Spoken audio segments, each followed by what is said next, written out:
오늘은 다섯 번째 시간입니다. 이제 네 번밖에 안 남았죠. 오늘은 이제 2장 5절부터 18절까지를 할 텐데요. 사실상 2장 10절 한 절 가지고 합니다.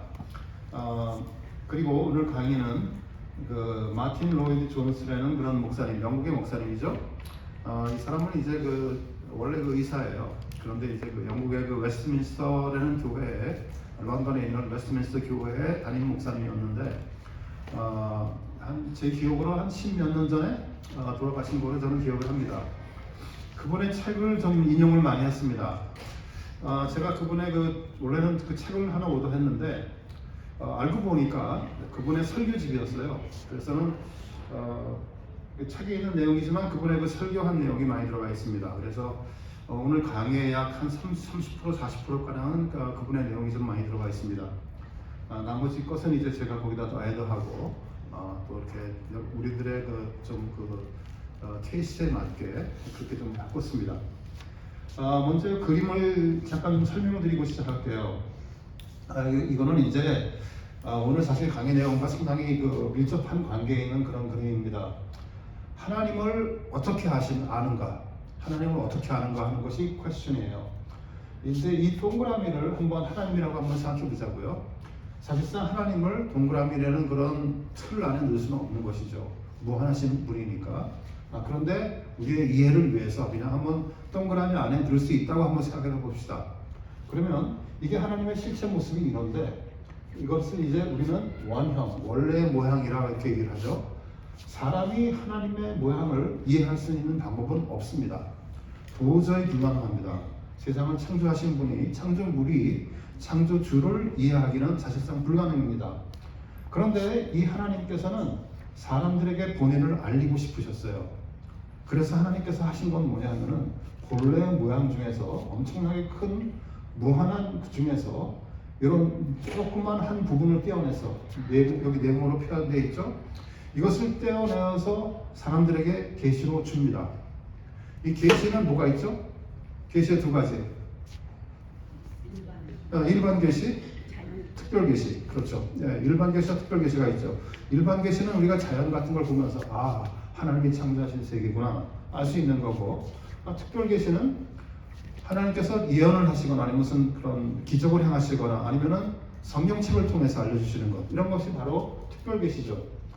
그래서 이 내적 모형이라, 여기 지금 내적 모형이라고 써 있는데 이것을 계시를 통해서 사람들에게 알려줍니다. 그런데 문제는 뭐냐면은 사람의 능력에는 한계가 여기라는 거예요. 사람은 도저히 하나님의 모습을 모릅니다. 그렇기 때문에 우리는 그것을 내적 모형을 계시를 통해서 알려줬지만 사람이 이해할 수 있는 것은 그조차도 지극히 일부분조차도 완전히 이해하지 못한 작은 사각형이 되는 것이에요. 그래서 우리는 이것을 통해서 하나님을 우리가 알 수가 있다, 이런 내용을 가지고 있는 것이죠. 내용을 설명하고 나니까 별로 어렵지 않죠? 쉽죠? 아닌가요? 이제 쉬울 텐데. 네, 쉽습니다. 쉽지 않다 그래도 그냥 쉽다고 밀고 나가겠습니다. 그런데 저것을 이제 가지고 계시면은 여러분들이 하나님을 이해하실 때 여러 가지로 도움이 됩니다. 그래서 훗날을 위해서 제가 말씀드릴 거예요. 보여드린 거예요. 자, 제가 이제 히브리서를 강의한 지가 벌써 4주가 지나고 이제 5번째인데 이런 식으로 흘러간다. 제가 매주 보여드렸죠. 그러면서 오늘 하는 그 2장 10절의 내용은 첫 번째 경고, 히브리서에는 6가지 경고가 있다고 제가 말씀드렸잖아요. 그 6번째 경고 중에서 첫 번째 경고, 2장 1절에 있는 것, 큰 구원의 말씀을 유념하라, pay attention. 그 말을 첫 번째 경고하고, 두 번째 경고, 3장 7절부터 나와 있는 두 번째 경고, 이스라엘 사람들처럼 되지 말라, 마음을 완고하게 갖지 말라라는 그런 사이에 구원자 대신 대제사장 대신 예수 그리스도에 대해서 설명을 하는 그런 부분을 저희가 지금 진행하고 있습니다. 그래서 제가 지난 시간에는 성육신 하는 것이 도대체 왜 그리 하셔야 됐는지 거기에 대해서 제가 설명을 해드렸습니다. 이거는 워낙 중요한 내용이기 때문에 제가 한번 좀 복습을 하고 좀 넘어갈게요. 첫 번째, 왜 사람으로 오셔야 되는가 하는 질문을 제가 그때 드렸고 거기에 대해서 답변을 드렸습니다. 답은 무엇이었냐면은 하나님은 사람으로 죽으시기 위해서 성육신하셨다라고 제가 답을 드렸습니다.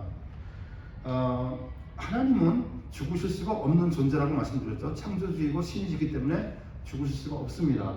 그런데 죽기 위해서는 사람의 모습으로 올 수밖에 없다는 것이죠. 죽는 사람의 모습으로 오실 수밖에 없다라고 제가 설명을 해드렸습니다. 히브리서 2장 9절과 14절의 말씀이죠. 그런데 그렇게 오셨는데 그러면 왜 꼭 죽으셔야 되는가? 그냥 사람의 몸으로 오셨다가 그냥 구원하셔도 되는 것이 아닌가? 라는 질문이 또 생길 수가 있는 것이죠. 제가 거기에 대해서 답변을 드리기를, 하나님께서는 공의의 하나님이 되시기 때문에 죄의 삭스를 치르지 않고는 지나실 수 없기 때문에 그렇다 말씀드렸죠. 그리고 왜 죄 없는 완전한 사람으로 오셨어야 되는가, 또 왜 하나님으로 오셨어야 되는가 하는 질문도 있을 수가 있다고 제가 말씀드렸죠. 그러면서 참 사람으로 오신 것은 사람이 죄를 지었기 때문에 대표할 사람이 죽어야 된다고 말씀드렸죠. 공의로우신 하나님이기 때문에 죄를 저지르는 게 사람이란 말이에요. 그렇기 때문에 공의 하나님은 죄를 저지르는 사람이 와서 그 죄값을 치러야 당연한 것이죠. 그리고 또 하나님은 죄 있는 사람이 오게 되면은 죄를 갚을 수가 없는 것이죠. 죄를 삭스를 치를 수가 없습니다. 왜냐하면 이미 그 사람은 죽었기 때문에, 죽어서 마땅한 사람이기 때문에, 그렇기 때문에 그 사람은 죄인 사람은 우리를 대속하기 위해서 오실 수가 없다고 제가 설명해 드렸죠. 그리고 또 왜 하나님으로 오셔야 되는가 하는 것, 그걸 답변을 드릴 때는 제가 죄의 무게를 온전히 지기 위해서 하나님으로 오셔야 됐다 말씀을 드렸습니다. 그러면서 제가 설명드리기를, 죄의 값이라는 것은 대상에 따라 다르다고 그랬죠. 만약에 친구한테, 제가 그때도 설명드렸다시피 친구한테 무례히 행하면은 그냥 무시한 거예요. 그렇죠? 아무런 형벌이 없습니다. 그런데 재판장에 가서 재판장을 무시하면 어떻게 됩니까? 형무소가죠. 예, 형무소갑니다. 만약에 왕을 무시하면 어떻게 되죠? 뱅가랑 날아갑니다. 자, 보세요. 똑같은 무시란 말이에요. 똑같이 무시한 건데 죄의 대상에 따라서 달라진단 말이에요. 그 죄의 값이. 그렇기 때문에 자, 우리가 사람이 지은 죄는 하나님을 대상으로 한 것이에요. 아담이 죄를 졌는데 하나님을 불순종한 것이잖아요. 그렇기 때문에 사람의 죄는 무한한 하나님을 대상으로 죄를 저질렀기 때문에 사람의 죄는 무한한 것입니다. 그렇기 때문에 죄의 값을 가지려면 무한하신 분이 오셔야 돼요. 사람이 무한할 수는 없겠죠. 그러니까 무한하신 하나님이 오셔야 됩니다. 그리고 또 우리가 또 하나가 무엇이냐면은 죽음을 멸하고 믿는 사람들을 구원하려면 하나님이 오셔야 된다라고 제가 설명해 드렸습니다. 사망의 권세를 누가 잡았죠? 사탄이 잡았잖아요. 사탄을 이기려면 하나님께서밖에 하실 수가 없는 일이죠. 우리는 도저히 할 수가 없는 것이죠. 그렇게 제가 설명을 해드렸고, 또 왜 고난을 당하셔야 하는가 하는 질문이 있을 수가 있는데, 그것은 이 히브리서의 사실상 이것이 요지인데 굉장히 그 히브리서의 중요한 관점입니다. 뭐냐 하면은 우리를 이해하고 도우시고 대표하는 대제사장 되시기 위해서다라고 제가 설명을 해드렸습니다. 자, 이렇게 이제 제가 지난 시간에 그 한 거를 한번 복습을 해드렸는데, 혹시 여기에 대해서 좀 궁금하신 게 있으셨어요? 사실상 여러분한테는 2주 전의 얘기이기 때문에 좀 다 잊으셨 발음이 참 늙어가니까 이게 발음이 좀 쉽지 않아지네요. 잊을 수도 있는데 하여간 혹시 여기에 대해서 질문이 좀 있으셨나요? 제가 논리적으로 굉장히 설명해드렸다고 저는 생각해요. 그렇게 설명해드렸습니다. 성경적으로 설명했지만 동시에 논리적이에요. 사실상 현대인들한테는 이렇게 논리적으로 설명하면 좋습니다. 왜냐하면 현대인 자체가 논리적인 사람들이기 때문에 그래요. 그런데 그것으로 충분하느냐? 그렇지 않아요. 왜냐하면 성경은 상당히 논리적입니다. 그런데 동시에 논리적이지 않습니다. 그래서 제가 오늘은 설명을 쭉 해드린 지난번의 강의를 여러분들 머릿속에 딱 가지고 계신 그 상태에서 좀 더 깊이 들어가 보자고요. 이제는 신앙적으로 한번 얘기해 보자고요. 논리적으로뿐만 아니라 신앙적인 면을 한번 오늘은 얘기해 볼 거예요. 그래서 한번 하나님은 어떤 분이신가 하는 그런 관점에서, 또 죄를 통해서 하나님은 어떤 분이신가라는 관점을 통해서 한번 알아보고 싶은 거예요. 그래서 조금 더 깊이 들어가려고 해요. 그것을 좀 이해하시고 이제부터 좀 들어주시면 감사하겠습니다. 먼저 뭐냐면은 하나님이 어떤 분이신가 하는 질문에 대해서는 첫 번째 저희가 드릴 수 있는 건 뭐냐면요, 하나님은 죄의 값을 치르셔야 합당한 분이시기 때문에 그런 거예요. 오케이? 제가 그것을 좀 설명을 해드리려고 해요.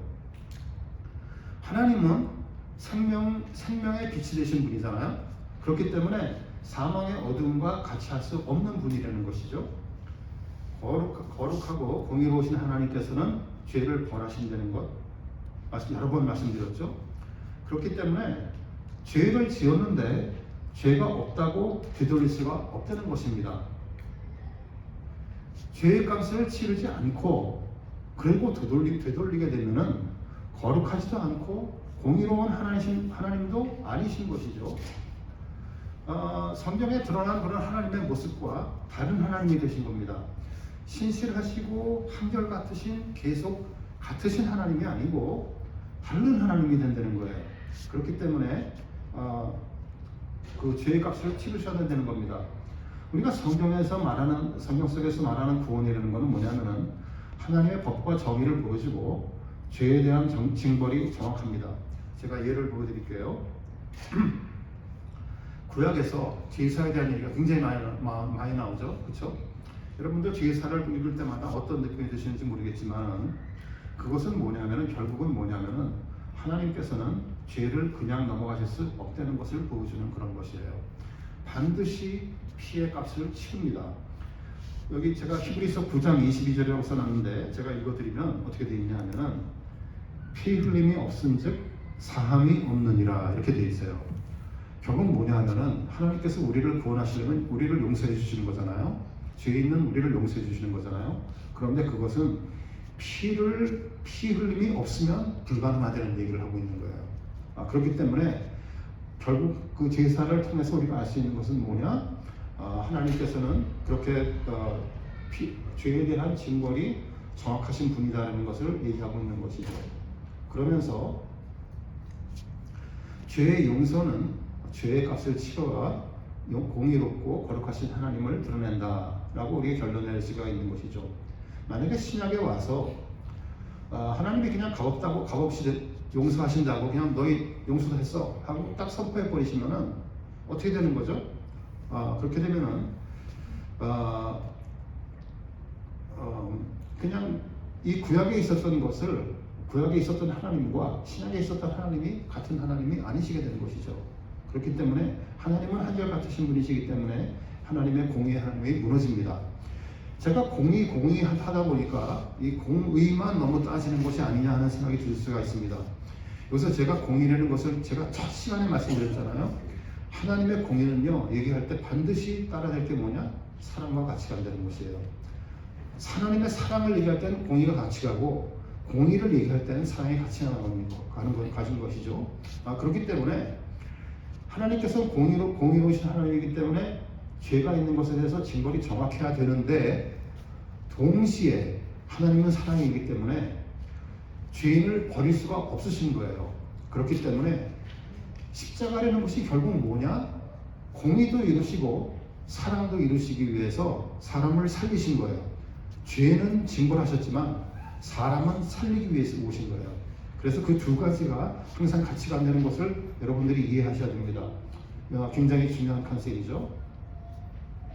또 하나의 예를 들어보면은 구약 율법을 얘기할 수가 있습니다. 구약의 율법은 죄의 값은 죽음이라고 밝혔습니다. 멀리 갈 것도 없이 창세기 보면은 2장 17절에서 너 선악과를 먹으면 죽어 라고 선포하셨어요. 먹으면 죽는 겁니다. 그런데 먹었어요. 그렇기 때문에 죄의 값은 죽음이 되어야 되는 것이죠.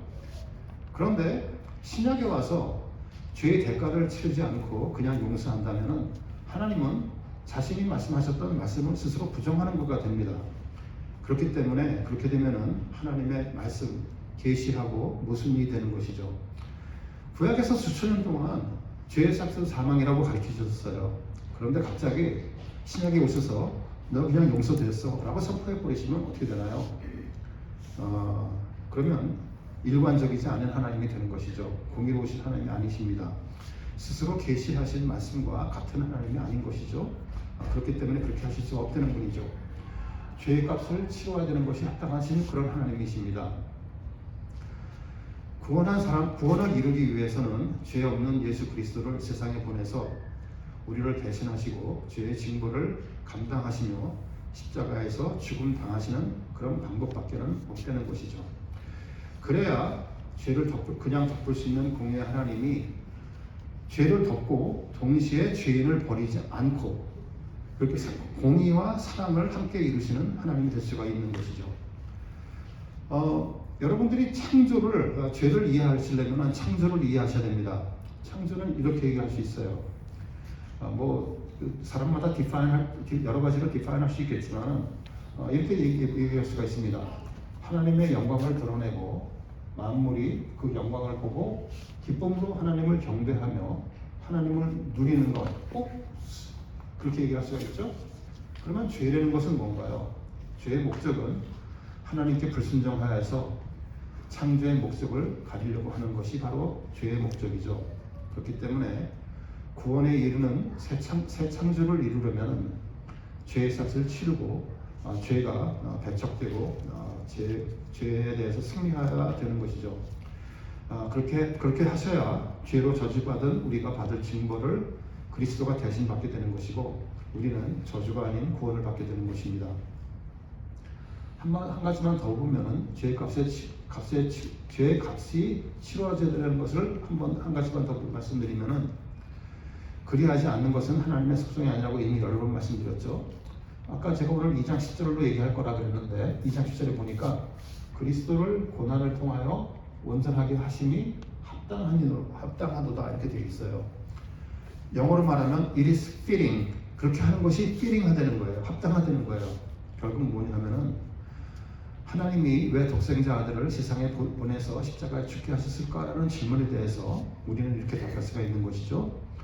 그리스도가 죄의 값을 치르는 것 외에는 다른 길이 없기 때문에 또 한 가지는 값을 치르셔야 공의의 하나님께 합당하기 때문에 it is fitting 그 얘기입니다. 그래서 믿음이라는 것은 뭐냐면은 죄를 고백하는 것에서 시작하는 것이죠. 죄인임을 철저히 우리가 깨닫지 못하면은 사실상 믿음이라는 것에 아무것도 소용이 없는 것이죠.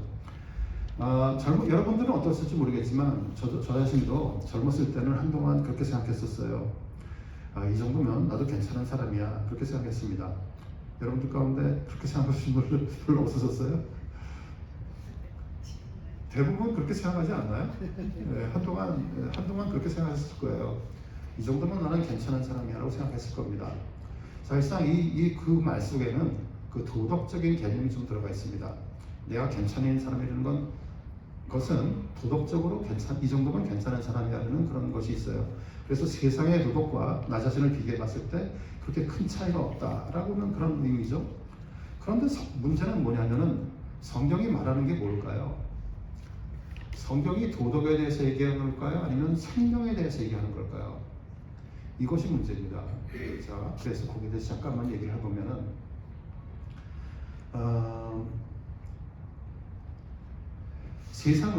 세상이 이 기독교 복음에 대해서 잘못 이해하는 것이 많습니다. 그 중에 하나가 뭐냐면은 세상에서 이해하는 복음은 나쁜 사람과 좋은 사람을 나누는 것이라고 이해를 해요. 도덕적으로 나쁜 사람과 도덕적으로 좋은 사람을 이해합니다. 그런데 성경은 그렇게 얘기하지 않습니다. 성경은 사실상 도덕을 얘기하는 것이 아니고 죄에 죽은 사람과 죄에서 살아난 사람을 얘기하고 있는 것이에요. 다릅니다. 물론 죄에서 살아난 사람이 도덕적으로 더 살겠죠. 그렇게 되겠습니다. 그렇지만 그거는 순서 문제, 나쁜 사람, 좋은 사람 먼저가 된 것이 아니고 하나님께서 우리를 살려주셨기 때문에 그렇게 된다는 거예요. 순서가 반대입니다. 우리는 그래서 때때로 많은 사람들이 이 복음에 대해서 오해하는 것 중에 하나가 도덕적인 삶을 살느냐 아니냐로 판단을 합니다. 그런데 사실상 복음은 그렇지 않습니다. 여러분들 보시면 제가 거기다 이제 그 화이트 아웃 했어요. 여러분들 쓰셔야 되시는 분들은 쓰셔야 될 것 같아요. 복음은요, 나쁜 사람이 좋은 사람이 되게 하는 것이 아니라는 거예요. 오케이? 뭐냐? 죄에 죽었던 사람이 살아나는 것입니다. 그렇기 때문에 죄에 죽었던 사람을 살아내기 위해서는 죄의 값을 치르는 것이 합당한 거예요. It is fitting. 바로 2장 10절의 말씀이 그 내용이 되는 것이죠. 그래서 우리가 세상 사람들은 우리를 나쁜 사람과 좋은 사람으로 가르지만은 복음에서 말하는 것은 뭐냐? 나쁜 사람, 좋은 사람의 그런 개념이 아니고 죽었던 사람이 살아나는 것이 얘기되는 것이죠. 율법주의는 이렇게 얘기를 합니다. 네가 복음을 믿기 때문에 믿는 사람으로서 도덕적으로 살아서 더 좋은 크리스천이 되라, 이렇게 얘기를 합니다. 그런데 복음주의는 전혀 그렇게 얘기하지 않습니다. 복음주의가 말하는 것은 생명 대신 그리스도를 마음에 담고 복음의 뜻에 따라 살아라, 이렇게 얘기를 하는 것이죠. 그래서 결국은 뭐냐? 죄의 값을 치르는 것이 왜 그렇게 중요한가 하면은 죄에 죽었던 사람들이 살아난 것이기 때문에 그것이 그렇게 중요하다는 것이에요. 그래서 우리가 죄가 값을 치르는 것이 왜 중요한가에 대해서 여태까지 설명을 해드렸습니다. 혹시 여기에 대해서 좀 궁금하신 것이라면 좀 이렇게 다른 생각을 가지신 분 있으세요? 항상 그렇듯이 없다고 믿고 또 넘어갈까요?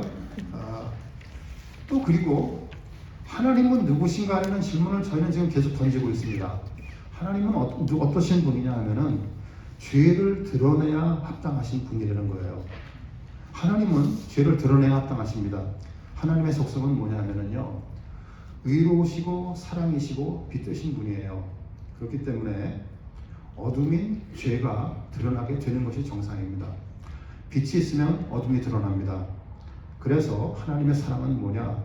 죄를 드러내는 그런 것이라는 거예요. 그런데 죄를 드러내는데 그 목적이 뭐냐? 치유하는 사랑이라는 것이에요. 치유하는 것이 뭐냐? 징계하는 하나님이세요. 치유가 징계입니다. 여기 제가 히브리서 12장 6절 써놨잖아요. 12장 6절 제가 읽어드릴게요. 주께서 사랑하시는 자를 징계하심이라, 이렇게 되어 있어요.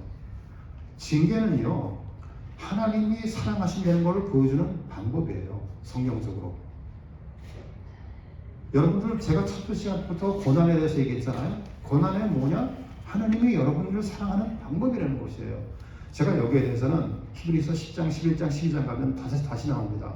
그래서 제가 여기에 대한 자세한 얘기는 그때 가서 하는 거로 하고, 일단은 여기까지만 이해하시는 거로 넘어갈게요. 제가 예를 하나 준비를 했어요. 모세 얘기입니다. 모세. 여러분 다 아시는 얘기예요. 민수기하고 신명기를 보니까 사랑하신 하나님께서 모세를 당연히 사랑하셨죠. 대면하시고 얘기하시는 분이었어요. 그렇죠? 하나님께서 대면하고 얘기하는 그런 사람이었습니다. 그런 모세의 죄를 드러내는 모습이 나옵니다. 어디서 그랬냐 하면은 신광야라는 데에서 가데스라는 동네가 있었는데, 거기 하나님께서 야, 백성들이 물을 원하니까 모세에게 명령하세요. 바위에게서 물을 내라라고 명령해라 라고 명령을 하십니다. 그런데 모세가 어떻게 했나요? 바위를 쳤죠. 그것도 한 번도 아니고 두 번을 쳤어요. 자, 이건 하나님의 명령을 하나님께서 명령하신 대로 하지 않고 자기의 행동을 드러낸 거예요. 그렇기 때문에 그것은 하나님께는 굉장히 큰 죄입니다. 그래서 하나님께서 모세에게 징벌을 내리셨어요. 징벌이 뭐죠? 가나안 땅에 못 들어갔습니다. 보세요. 여러분 자신을 모세의 입장에 한번 생각해 보세요. 태어나서 80년을 살았어요. 40년을 이집트에서 살고 40년 동안 광야에서 살고, 이제 끌어내서 120년 동안을 살아가지고 40년 동안 광야 생활 죽어라 해가지고 이제 끌고 왔어요. 바로 강만 건너면 가나안 땅이에요. 그런데 못 들어간대요. 얼마나 기가 막히겠어요. 그런 징벌을 하나님께서 내리신 거예요. 자, 그렇게 징벌을 내리셨는데, 그래서 모세가 구원을 못 받은 겁니까? 그렇지 않습니다. 모세는 구원을 받았습니다. 제일 하나님께서 모세를 얼마나 사랑하시는가를 드러내는 장면 중에 하나가 마태복음 17장입니다. 변화산상의 얘기예요. 예수 그리스도께서 제자들과 함께 변호산상에 갔는데 거기서 예수 그리스도와 모세와 엘리야가 신비한 모습으로 드러납니다. 만약에 징벌을 받으시고 구원을 못 받으시는 분은 나올 리가 없죠. 그런데 그렇게 사랑하셨기 때문에 모세를 사랑하셨지만 그 사람을 모세를 징벌을 하신 거죠. 하나님의 징벌은요, 다시 말씀드리지만 하나님의 사랑하는 방법입니다. 사랑하는 자들을 징벌하십니다. 만약에 그냥 사랑으로 그냥 구원하신다 그러면은 우리는요 죄에 대해서 알 수 없습니다. 만약에 모세를 그냥 사랑하시고 다 말씀 안 하셨다 그러면은 그 가데스에서 죄 지었던 것을 모세가 모른 채로 넘어가죠. 그럴 수가 없습니다. 아까 말씀드린 것처럼 하나님께서는 죄에 대한 값이 정확하신 분이에요. 알게 하시는 분입니다. 그래서 그 알게 하는 것뿐에 그치는 것이 아니고 그것을 치유하시는 분이라는 거죠. 그래서 하나님께서는 죄를 드러내야 합당하신 분이라는 것이에요. 자, 그래서 그렇게 하심으로써 하나님께서는 내가 만물의 주관자이다 라고 공포를 하시는 겁니다. 그러면서 죄의 사악함을 드러내시는 것이 하나님의 성품에 합당하신 거예요. 그래서 드러내십니다. 죄를 드러내시는 얘기를 하고 있는데 그리스도가 죄 오심으로써 어이구 이거 그렇게 한꺼번에 다 나타나죠? 야 이거 제가 이거 세팅을 고치질 않았군요. 죄송합니다. 어쨌든 간에 그냥 가보죠. 하나님과 그리스도가 이 세상에 오심으로써 사셨다가 죽으셨어요. 보세요. 그걸로 드러나는 게 많습니다. 우리의 죄가 드러납니다. 그리스도의 순결은 우리의 불순함을 드러냅니다. 그리스도의 순종은 우리가 불순종하는 우리의 모습을 보여줍니다. 그리스도의 사랑은 우리가 얼마나 이기적인 사랑을 하는가 보여줍니다. 결국은 뭐냐면은 우리가 얼마나 하나님께서 멀어져 있는지 그걸 드러내고 또한 우리가 어떻게 살아야 하는지를 보여주는 것이에요. 하나님께서 죄를 보여주시기 때문에 드러났기 때문에 우리를 이렇게 깨우치게 하시는 겁니다. 우리로 하여금 멀어져 있고 우리가 어디로 가야 될지를 보여주고 있는 겁니다. 이게 바로 징계이고 하나님께서 여러분들을 사랑하시기 때문에 하는 징계이고 또 하나가 뭐였죠? 아까 제가 썼던 단어가 그냥 징계입니다. 이렇게 자, 또 우리가 볼 수 있는 건 뭐냐면 그리스도의 죽음은 죄의 무게를, 죄의 무서움을 보여줍니다. 만약에 우리가 노력해서 아니면 율법적으로 살아서 아니면 도덕적으로 살아서 죄가 없어진다면요 십자가가 있을 필요도 없어요. 여러분들이 노력하시면 됩니다. 그런데 하나님이 아들이 창조주 되신 분이 대속죄로 오셔서 죽어야 될 만큼 무거운 죄예요. 얼마나 무거운 죄인가, 우리가 저지른 죄가, 우리가 갖고 있는 죄성이라는 게 얼마나 큰 값을 치러야 치러질 수가 있는 것인지 우리가 알 수 있게 된다는 것이죠. 또 그리고 십자가는 최선의 사랑을 보여주고 동시에 최악의 죄를 보여줍니다. 그리스도께서 이 땅에 오셔서 인간적으로 멸시도 당하고 배반도 당하셨죠. 종교적으로 바리새인들에게 비판을 박해를 받으셨습니다. 정치적으로 로마 사람들에게 온갖 핍박을 다 당하셨죠. 무엇보다도 가장 큰 것은 뭐냐면 기다리던 이스라엘 민족이 그렇게 기다리던 400년 동안 기다리던 더 오랜 시간이라고 얘기할 수도 있죠. 엄청나게 오랫동안 기다려오던 메시아가 이 땅에 오셨음에도 그를 결국 죽이고만 그런 죄의 잔혹함을 보여주는 것입니다. 혹시 여러분들 가운데 제가 개인적으로 굉장히 신학을 공부하기 전에 제일 개인적으로 가장 궁금했던 것 중에 하나가 도대체 왜 이스라엘 사람들은 그렇게 메시아를 원했는데 왜 메시아가 이 땅에 오셨는데 그걸 못 알아봤을까 하는 게 제일 큰 질문 중에 하나였었어요. 그래서 제가 신학교 가서 그걸 이제 배웠어요. 그래서 여기에 대해서 제가 크게 보는 성경이라는 강의에서 첫 번째로 이 얘기를 합니다. 그래서 혹시 나중에 또 기회가 되시면은 아니면 제 유튜브 보면은 그 내용들이 다 있으니까 좀 보시면은 도움이 될. 만약에 여러분들 가운데 똑같은 질문을 가지고 계신 분들은 그거를 보시면은 좀 이해가 될 겁니다. 좀 시간이 좀 걸리기 때문에 제가 여기서 그냥 설명해 드릴 수는 없네요. 자, 여기서 우리가 한 가지 무엇이냐? 우리가 죄에 대해서 얘기하고 있는데 빛 대신 하나님보다요 그리스도보다 죄가 무엇인가 더 잘 보여주는 것은 이 세상에 없습니다. 그렇기 때문에 죄는요 하나님을 향한 적개심이 있습니다.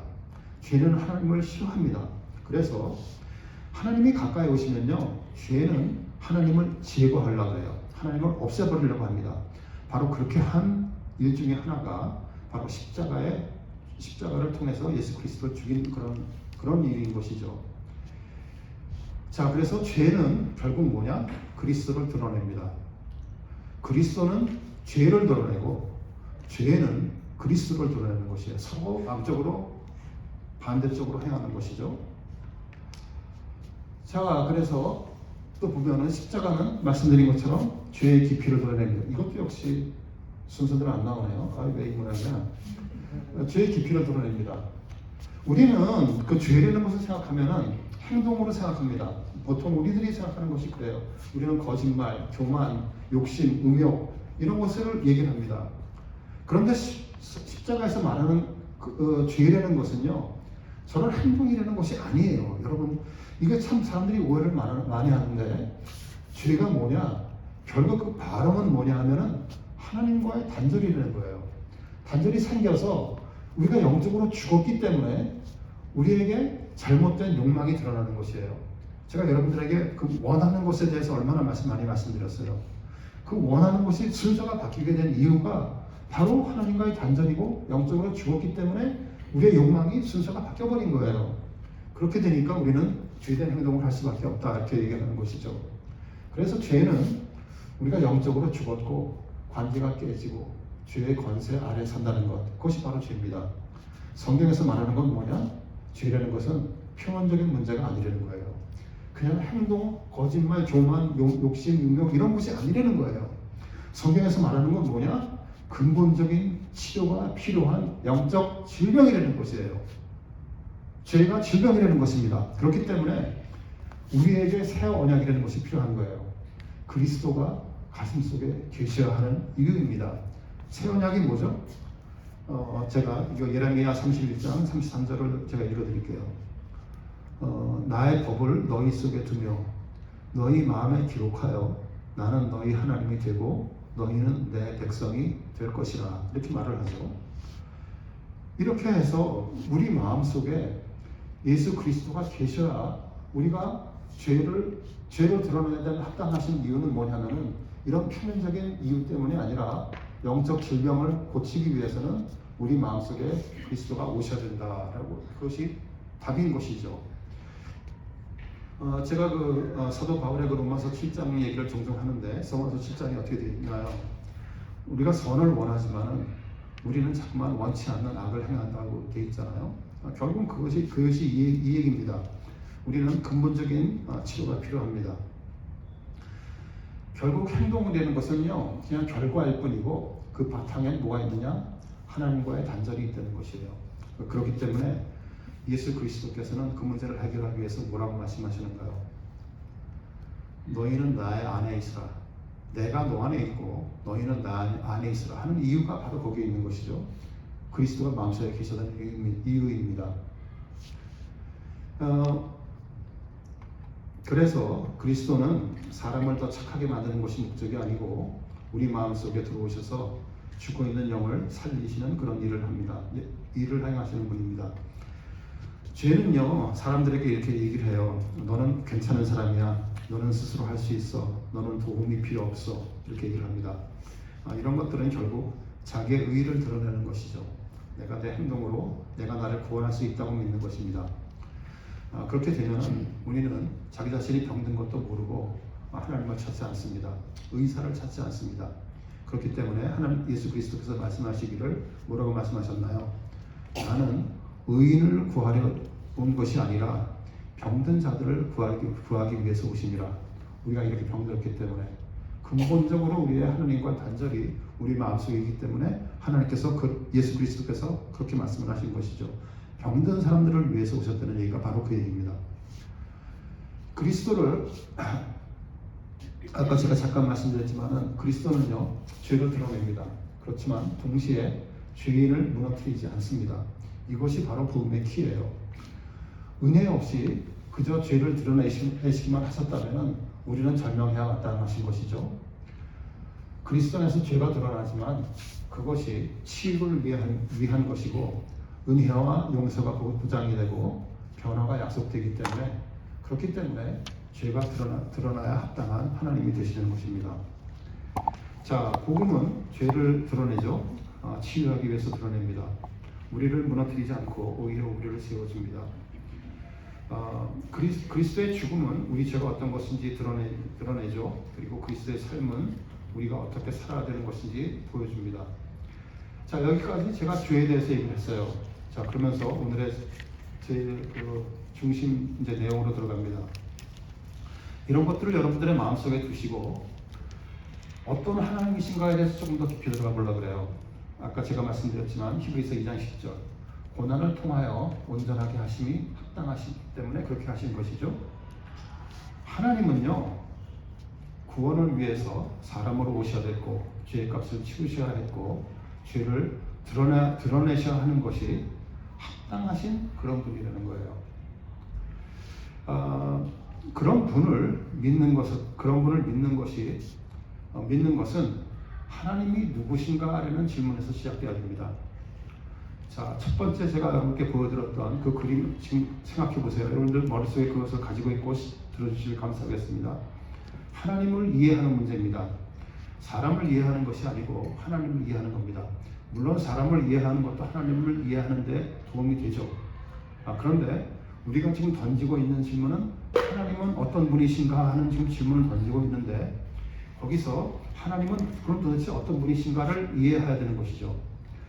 먼저 그 질문을 던지기 전에 우리가 생각해야 될 건 뭐냐면은 우리는 그런 문제를 던질 때 하나님에 대해서 경외해서 시작돼야 돼요. 왜냐하면 거룩하시고 의로우신 하나님이시기 때문에.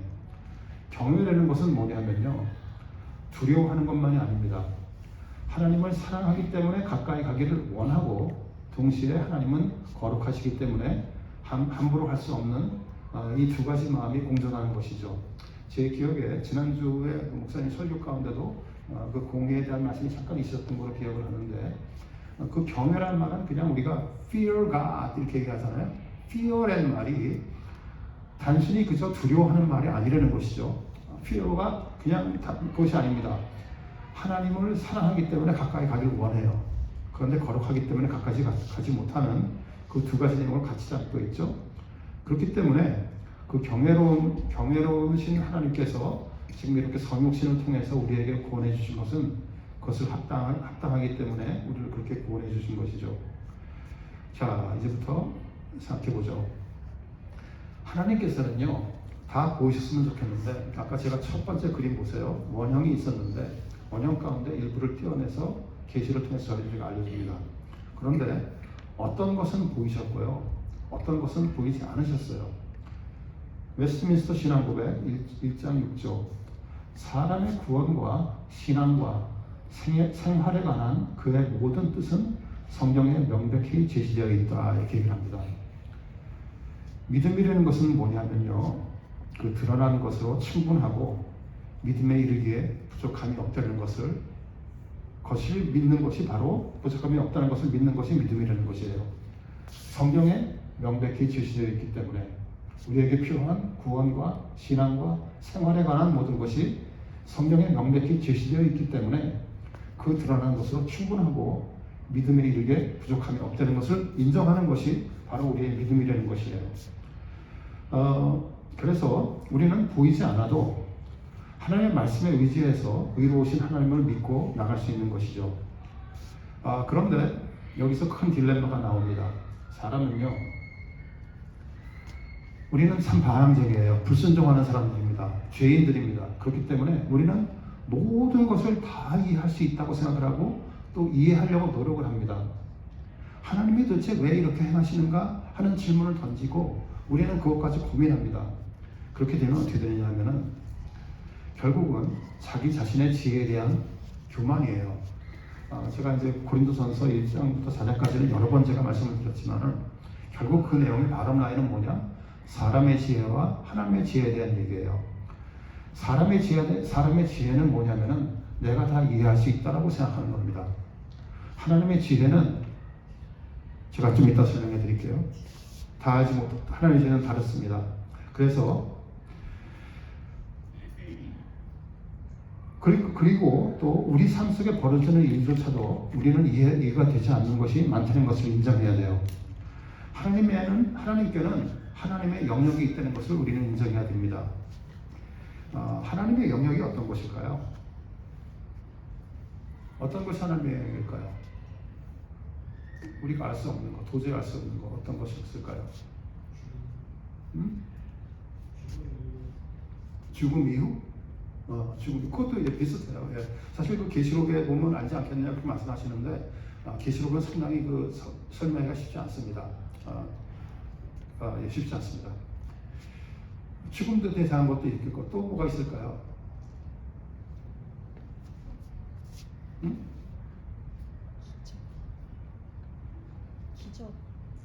기적도 쉽지 않죠. 그렇죠? 우리 곁에 또 쉽지 않습니다. 그것도 있죠. 또 좋은 예예요. 또 다른 거 혹시 있으세요? 그렇죠. 성경에 아주 자주 나오는 도대체 재림이 언제냐? 도둑처럼 오는 재림을 사람들은 개설을 합니다. 열심히. 그래서 그걸 개설하죠. 그런 것도 하나님의 영역이죠. 우리는 알 수 없다는 것이죠. 또 뭐가 있을까요? 삼위일체도 그렇게 들어갈 수 있는 것 같아요. 물론 삼위일체에 대해서 이제 신학교에서 여러 가지 설명을 합니다. 그 설명해주는 방법 중에 하나가 하이퍼스태틱 유니언이라는 걸 해요. 이건 한국말로 제가 찾아봤어요. 그래서 한국말로 대체 뭐라 그러냐 찾아보니까 위격적 연합 이렇게 얘기를 하더라고요.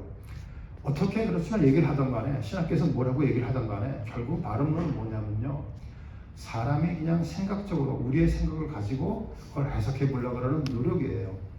하이퍼스태틱 유니언에 대해서 여러분께 아무리 설명을 들어도 여러분들이 마음속에서 그것을 완전히 이해할 수 없습니다. 삼위일체에 대해서 어떻게 얘기를 해도 어떻게 설명을 해드려도 우리들 마음속에 완전히 알 수가 없습니다. 왜냐하면 그건 하나님의 영역이기 때문에 그래요. 인정해야 됩니다. 만약에 어떤 사람이 딱 나타나서 아무도 설명 못해? 내가 설명해 줄게 라고 명백히 클리어하게 설명해 줄게 라고 얘기를 하면은 그 사람은 누구죠? 사기꾼이에요. 사기꾼입니다. 하나님의 영역은 사람이 건드릴 수가 없습니다. 오케이? 자, 그래서 결국은 뭐냐면요, 다 이해가 되면 내가 하나님이에요. 내가 만든 하나님이 되는 겁니다. 디자이닝 갓이에요. 다시 또 여러 번 말씀드린 디자이닝 갓으로 돌아갑니다. 자, 그래서 나는 다 이해할 수 있어 이렇게 말을 해버리면은, 아이고 넘어가 버렸네. 다 이해할 수 있어라고 말해버리면은 교만한 것이고, 아주 교만도 왕교만입니다. 창세기 그렇게 하나님께서 지금 어떤 것은 알려주시고 어떤 것은 알려주지 않는다라고 말씀드렸잖아요. 제가 알려주지 않는 예를 몇 가지 거다 써놨습니다. 이건 창세기 시작하자마자부터 있어요. 하나님께서 선악과를 아담에게 선악과 먹지 말라고 얘기를 하시잖아요. 창세기 2장 얘기예요. 자, 먹지 말라고 얘기하시면서 하나님께서 설명을 해주셨습니까? 왜 먹지 말라고 그러셨는지 얘기해 주셨어요? 안 해주셨습니다. 만약에 저 같으면요, 아담에게 얘기해 주셨을 거예요. 야, 너 아담아, 너 그거 먹으면은 네 뒤로 오는 온갖 후손 수천 수만 명 수억 년 수천만 명 명되는 사람들이 전부 다 너를 욕할 거야. 그 사람들이 전부 다 죄가 되니까, 그러니까 먹으면 안 돼 라고 설명해 줬을 것 같아요. 그런데 혹시 알아요? 그렇게 설명해 줬으면 아담이 안 먹었을 수도 있잖아요. 왜냐면 그 책임감이 워낙 크니까. 그런데 하나님께서는 그렇게 하지 않으셨어요. 오케이? 또 다른 예를 들어볼까요? 창세기에서 22장. 하나님께서 아브라함이 25년을 기다려서 이삭을 가졌어요. 그런데 갑자기 어느 날 하나님께서 그 이삭을 바치라고 명령을 하세요. 설명해 주십니까? 왜 바치라고 설명해 주세요? 안 합니다. 그냥 모리아 산에 가서 바치라고 얘기를 합니다. 하나님께서 그냥 명령하셨고 아브라함은 그냥 따랐어요. 자, 이런 얘기를 하다 보면은 우리가 빠질 수 없는 얘기가 또 하나 나오죠. 욥의 얘기를 안 할 수가 없습니다. 욥의 내용은 참 얘기는 한없이 할 수가 있지만, 맨 마지막 부분에 보면은 38장부터 욥의 질문에 대해서 하나님께서 답을 해주십니다. 여기서 이제 제가 약간 좀 사이드 트랙을 하려고 그러는데, 욥의 얘기를 잠깐 할게요. 욥의 얘기는요, 고난이 왜 오는가에 대한 얘기가 아닙니다. 사람들은 욥의 얘기가 고난에 대한 얘기인 줄 알고 이해를 하시려고 노력을 하세요. 그런데 하나님의 저기 38장부터 41장까지 나오는 41장까지 텐데 아마 42장도 말씀하시니까 그것도 괜찮겠죠. 42장까지 말씀하시는 내용은 뭐냐면은 그 고통, 고난의 원인에 대한 얘기를 안 하시고 하나님께서는 내가 이렇게 창조하셨다, 이렇게 이 세상을 매니지하고 계시다, 이렇게 이 세상을 이끌어가고 계시다, 그 얘기를 하세요. 그야말로 동서문답입니다. 욥은 지금 하나님께 온갖 질문을 다 던졌는데 하나님의 답은 뭐냐면요, 전혀 딴판의 얘기를 답을 하시고 계세요. 여러분들은 그걸 어떻게 이해하시는지 모르겠지만 정답은 이거예요. 하나님의 지혜에 대한 얘기입니다. 뭐냐 하면은 욥아, 제가 다 써놨어요. 잊지 말라고. 욥아, 너는 모든 것을 이해할 수 없지만 나는 나의 지혜대로 이 세상을 다스리고 있다. 이 말씀을 하시는 거예요.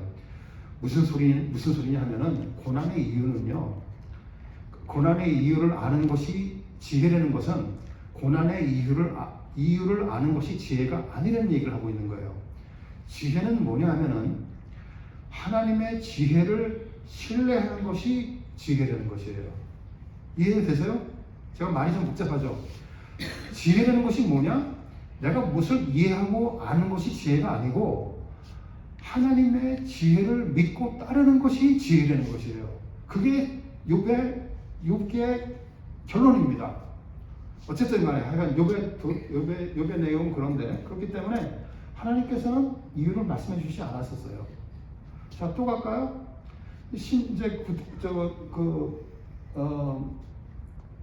구약을 제가 세 번 들었으니까 신약을 또 한번 가죠. 마태복음 20장에 보면은 그 포도원 품꾼들의 그런 말씀이 나옵니다. 어떤 사람은 이른 아침에 오고, 어떤 사람은 3시에 오고, 6시에 오고, 9시에 오고, 11시에 옵니다. 그런데 그 포도원 주인은 전부 다 같이 한 데나리온을 줬어요. 우리에게는 진짜 불공평하죠, 그렇죠? 너무나 말도 안 되는 소리죠. 어떤 사람은 하루 종일 일했는데 한 데나리온 받고, 어떤 사람은 11시가 5시니까 1시간밖에 일을 안 했잖아요. 그런데 한 데나리온을 받았어요. 너무나 불공평하죠. 하나님께서 거기에 대해서 답을 해주실까요? 예수 그리스도께서 답을 해주셨나요? 답을 해주지 않으셨습니다. 답을 해주긴 해주셨는데 정확히 다 답을 해주지 않았어요. 뭐라고 대답을 했냐면은 좀 이따 설명해 드릴게요. 보시면 하나님께서는 어떤 일이 왜 벌어지는지 다 설명해 줄 의무가 없으신다는 것을 우리가 인정해야 된다는 것이에요. 하나님의 목적은 뭐냐? 우리로 하여금 듣고 고민하고 질문하고 대응하게 하신다는 거예요. 이것이 하나님의 포인트라는 것이에요. 하나님의 선하심을 믿는 것만 강조가 되는 것이에요. 제가 여기 답을 20장 15절을 제가 이 내용을 예수 그리스도께서 어떻게 답을 하셨는가가 20장 15절이에요. 읽어드릴게요. 내 것을 가지고 내 뜻대로 한 것이 아니냐? 내가 선함으로 내가 악하게 보느냐? 라고 답을 하셨어요. 무슨 소리인가요? 내 돈을 어떻게 쓰건 그건 내 마음이 아니냐? 이 얘기예요. 내가 후하게 대접하건 말건 너희가 불만 가진 이유는 도대체 없지 않느냐라는 것이 하나님의 말씀이에요. 하나님께서 보여주신 것은 우리에게 알게 보여주셨죠. 보여주지 않은 것도 하나님의 영역이 있기 때문에 하나님께서 보여주지 않는 것을 인정해야 되는 것이죠. 그래서 하나님의 관심은 뭐냐면 우리가 어떻게 대항하는가가 하나님의 관심이 되는 것이에요. 아까 제가 창세기 22장 말씀을 잠깐 드렸지만은 하나님께서 명령하셨고 아브라함은 따랐습니다. 그것이 바로 믿음의 키예요. 그래서 믿음이 어떤 것인가 좀 생각해 보려고 해요. 우리는 이해가 되지 않고 믿으면은 여러분들이 이런 질문이 생길 수가 있어요. 그러면 도대체 이게 뭡니까? 맹목적인 믿음이라는 것이 아닙니까? 라고 질문할 수가 있습니다. 그런데 여러분들이 한번 생각해 보세요. 이 세상의 모든 것은요, 논리적으로 설명이 돼야 믿을 수 있는 것이 아니라는 것을 인정할 수밖에 없다는 것이에요. 삶 속에 모든 것을 이해하고 살 수가 없는 것입니다. 논리적으로 설명되는 것보다 설명되지 않는 것이 훨씬 더 많습니다.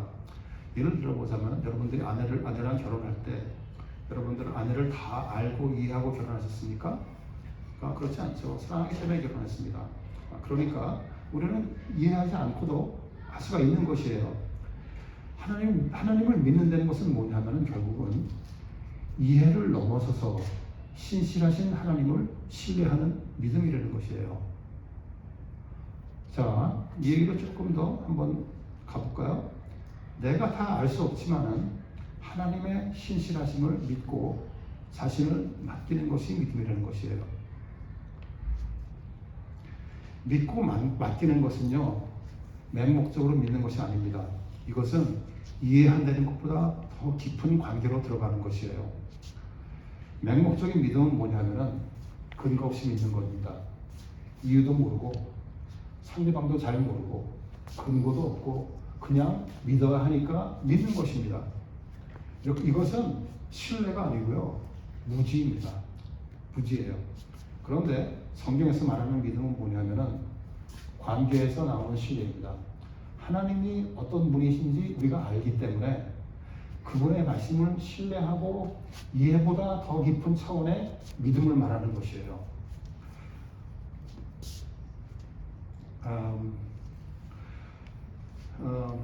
어린아이가 아빠를 믿습니다.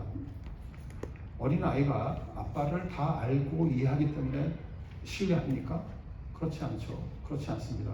똑같은 거예요. 우리가 하나님도 아빠가 어떤 사람인지 알기 때문에 믿는 것입니다. 부부가 서로 신뢰를 하잖아요. 여러분들 부부가 신뢰하는 것도 우리가 상대방을 다 이해해서 하는 건가요? 그렇지 않습니다. 서로의 성품을 알기 때문에, 그리고 그 바탕에 있는 것이 사랑인 것을 알기 때문에, 그렇기 때문에 우리는 아내를 믿고 남편을 믿을 수가 있는 것이잖아요. 그것이 바로 관계의 바탕을 둔 그런 성경적인 믿음이라는 것이에요. 자, 웨스트민스터 신앙고백으로 다시 돌아가서 이렇게 되어 있습니다. 지극히 의로우신 뜻의 계획을 따라 행하신다고 되어 있고, 하나님께서는 영원 전부터 가장 지혜롭고 거룩한 자기의 뜻의 계획에 따라서 모든 일어날 일을 자유롭고 불변적이게 정하셨다고 되어 있습니다. 하나님의 뜻은 뭐냐면은 의롭고 지혜롭고 거룩하신 뜻이라는 것이에요. 하나님의 뜻은 의롭고 지혜롭고 거룩하십니다. 창세기 18장에 또 그렇게 나와 있죠. 의를 행하시는 하나님이시기 때문에 우리는 이해하지 않아도 믿을 수가 있습니다. 하나님의 관심은 뭐냐? 아까 창세기 22장에서 봤던 것처럼 우리가 믿음의 사람으로 사는 것이 하나님의 관심입니다. 하나님은 사람의 분석 대상이 아니십니다. 사람들은 보통 이해를 해야 믿음에 이른다고 생각을 합니다.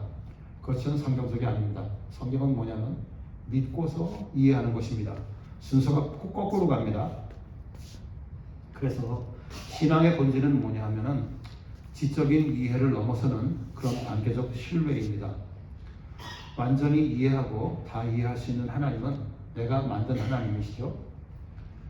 믿는 것은 모든 것을 다 이해해서가 아니고 그분이 선하시고 신실하시고 거짓이 없으시고 약속을 지키시는 분임을 우리가 하나님과의 관계 속에서 알기 때문에 우리 자신을 그분께 맡길 수 있다는 것에서 시작되는 것입니다. 그렇기 때문에 히브리서 11장 1절 믿음은 바라는 것들의 실상이요 보이지 않는 것들의 증거라고 얘기하고 있는 것이죠. 믿음이라는 것은 눈에 보이지 않아도 하나님의 약속을 붙드는 것이고 지금 손에 없어도 반드시 이루어질 것을 마음 깊이 확신하는 것이라 이렇게 얘기할 수가 있습니다. 우리가 내가 완전하신 부부관계도 마찬가지죠. 우리가 서로 완전히 이해하지 못해도 당신을 알기 때문에 당신의 성품을 제가 알기 때문에 당신 손에 맡깁니다 하는 것이 이런 것이 관계에서 나는 신뢰이죠. 하나님도 마찬가지입니다. 하나님은 이해의 대상이 아니라 이해의 대상이 아니죠. 그래서 알고 만남의 대상입니다. 성경을 읽는 것도